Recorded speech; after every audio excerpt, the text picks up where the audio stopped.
Rebonjour tout le monde, ravi de vous retrouver pour cette vidéo sur la fonction somme. C'est une première vidéo de fonction d'une suite de plusieurs vidéos bien sûr, dans lequel on va vous donner plusieurs outils à ranger dans votre boîte à outils afin de muscler vos compétences analytiques et techniques sur Google Sheet. Comme d'habitude, n'hésitez pas à vous abonner à la chaîne et cliquer sur le petit bouton des notifications pour être à jour de nos dernières actualités et nos dernières vidéos. Allez, c'est parti. Commençons tout de suite en nous mettant en situation. Vous avez un petit rapport de vente, vous avez les bureaux de vente par pays, France, Belgique, Suisse, Luxembourg, Maroc, etc. Le nombre de ventes pour chacun de ces pays, le nombre de recrutements sur le programme de fidélité, et in fine, le chiffre d'affaires. Donc, quand on est en présence d'un tableau de données, la bonne pratique, c'est de lire la première ligne pour raconter l'histoire, pour s'assurer qu'on a bien compris ce que voulait dire le tableau. Donc, on est bien sur le bureau de vente France, qui a fait un nombre de ventes autour de 1680 ventes, qui a recruté au total 474 membres dans le programme de fidélité, et qui a fait un chiffre d'affaires d'un peu plus de 50 400 euros. Donc l'idée de la fonction somme, vous l'avez compris, c'est de faire la somme, soit du chiffre d'affaires, soit du nombre de recrutements, en tout cas de faire la somme de données chiffrées, pour pouvoir avoir une visibilité globale. Donc comment est-ce qu'on fait la somme ? L'idée, c'est de se dire, si on a une cellule qui est créée pour suivre le chiffre d'affaires total, on va la mettre en page, comme ceci. Donc, première chose, pour faire la somme, je pourrais tout simplement sélectionner une cellule, signe plus, l'autre cellule, signe plus, sélectionner la cellule, signe plus, etc., etc. Vous avez vu que c'est pas très pratique, et surtout, une fois que j'aurai additionner et fini d'additionner l'intégralité de cellules de ma colonne, chaque fois que j'ai une nouvelle information qui va rentrer dans mon tableau de données, mettons ici en D17, il faudra que je la rajoute à la main. Donc ça nous donne bien le total, c'est très bien, ça c'est avec l'utilisation du signe plus. Très bien. On a une autre façon de faire qui est pour le coup beaucoup plus rapide, qui est l'utilisation de la fonction somme. Donc pour utiliser une fonction comme d'habitude, que ce soit pour ouvrir la calculatrice ou commencer à utiliser notre première fonction, on va utiliser le signe égal, et on va tout simplement taper le nom de la fonction, somme. J'ouvre avec une parenthèse, on a un petit menu d'aide qui nous dit, la somme, il prend une valeur, donc premier argument, ça c'est un argument, point virgule, deuxième argument, point virgule, troisième argument, etc. Donc en exemple, vous voyez qu'on peut prendre une plage, rajouter des valeurs numérique, etc. Donc si je suis la logique de l'explication, ils nous disent, voilà le premier argument, point virgule, deuxième argument, point virgule, troisième argument, etc. Vous avez vu que ça va être aussi long finalement que de rajouter le plus.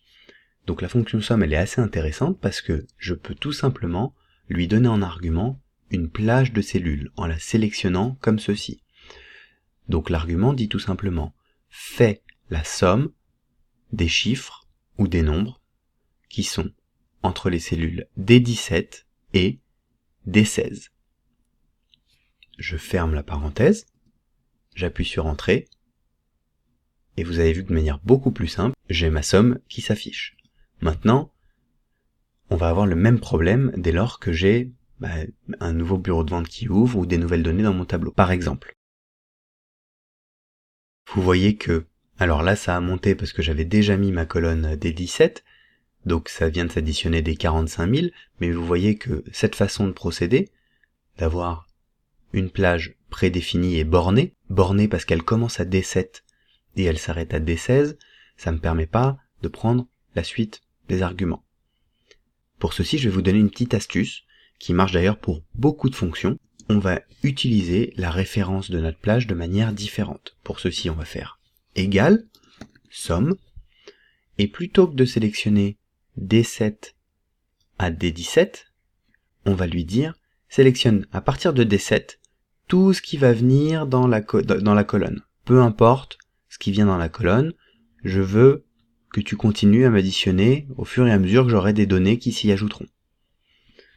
Donc pour faire ça, il suffit tout simplement d'enlever, au niveau du D17, la référence de la ligne. Et regardez bien le petit encadré de ma plage là, comment est-ce qu'il va évoluer. Donc le fait de marquer D7 de point D, on lui dit tout simplement, à partir de D7, prends-moi tout ce qui se trouve dans la colonne D. Et regardez, ma plage va continuer de cette manière-là.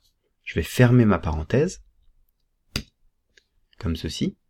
On va effacer cela pour que vous puissiez bien voir. Donc, mettons que j'ai un nouveau bureau de vente qui ouvre. Vous voyez que le chiffre d'affaires total vient d'évoluer en fonction des nouvelles lignes. On va copier celle-ci à la suite pour que vous puissiez voir. Donc on est à 755 000 si j'ai d'autres données qui arrivent.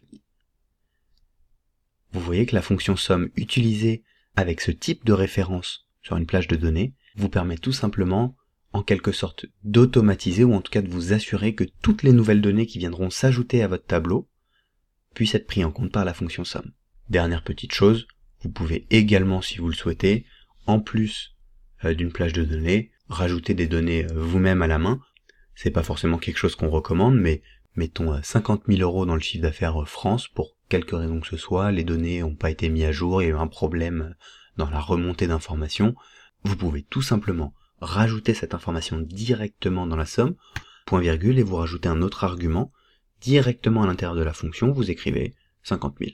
Et vous voyez, la somme se met à jour automatiquement. Qu'est-ce que ça veut dire? Ça veut dire que la fonction somme va sommer toutes les valeurs qui arriveront entre D7 et D, donc dans toute la colonne D à partir de 7, plus 50 000 €, constamment. Voilà pour ce qui est de la fonction somme, c'est une courte vidéo. Le format est fait de telle manière que vous puissiez la réutiliser, donc n'hésitez pas à créer une playlist, enregistrer cette vidéo si vous avez besoin de vous en resservir. En attendant, je vous propose qu'on se retrouve pour la prochaine vidéo. Je vous dis à très bientôt.